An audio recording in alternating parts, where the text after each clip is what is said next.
मित्रों, खम्मा घणी गोपालिया शॉर्ट एंड क्लासेस की डेली न्यूज़पेपर डिक्टेशन सीरीज में आपका स्वागत है। आप सभी स्वस्थ होंगे।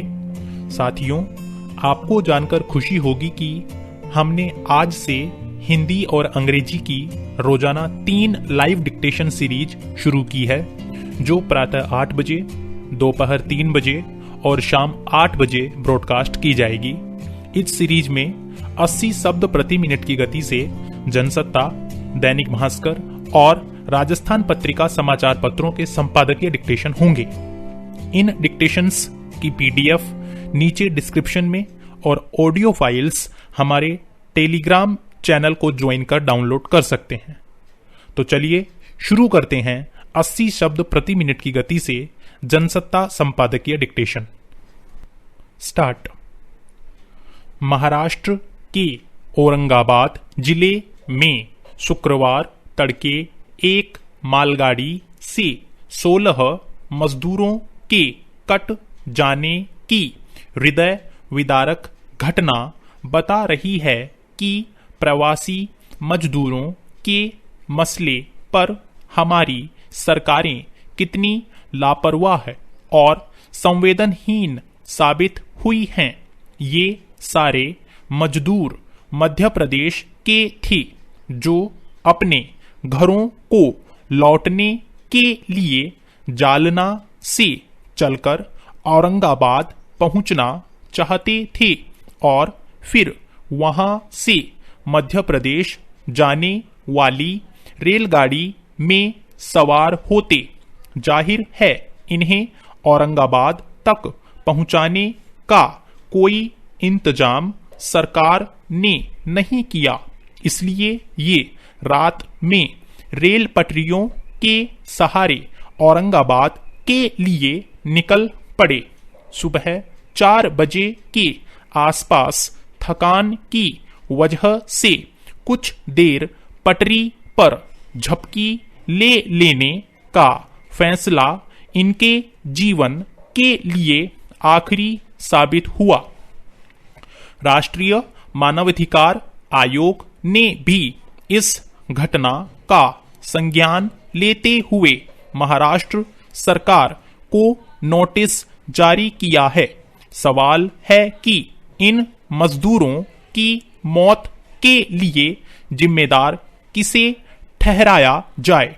क्या इसके लिए केंद्र और महाराष्ट्र सरकार जिम्मेदार है, जिन पर प्रवासी मजदूरों की सुरक्षित वापसी सुनिश्चित करने का दायित्व है? क्या स्थानीय प्रशासन दोषी है, जो मजदूरों को खुले तौर पर जाने से रोक नहीं पा रहा? क्या पुलिस प्रशासन की लापरवाही है, जिसने इन्हें रेलवे लाइन के सहारे जाने दिया? या मालगाड़ी के चालक पर जिम्मेदारी डाल दी जाए कि देखने के बाद भी वह ब्रेक नहीं लगा पाया? और आखिर में क्या मजदूरों को दोषी मान लिया जाए कि वे पटरी पर ही सो गए थे, इसलिए मारे गए? पटरी पर नहीं सोते तो बच जाते। पैरा। महाराष्ट्र का यह हादसा अकेला नहीं है। देश भर से ऐसे हादसे सामने आ रहे हैं, जिनमें घर लौटने की कोशिश में कई प्रवासी मजदूरों की जान चली गई। किसी को राजमार्ग पर वाहन ने कुचल दिया तो किसी ने थकान के कारण रास्ते में ही दम तोड़ दिया।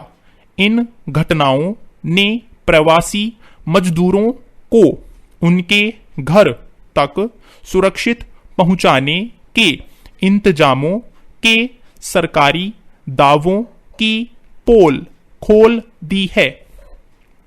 यह कहना आसान है कि मजदूरों की गलती थी कि पटरी पर चल रहे थे और सो गए और इस वजह से हादसा हुआ।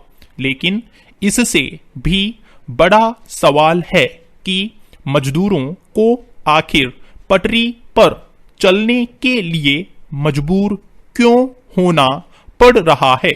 क्यों जान की बाजी लगाकर मजदूर पैदल, साइकिल पर या अन्य वाहनों में छिप कर निकलने को मजबूर हो रहे हैं?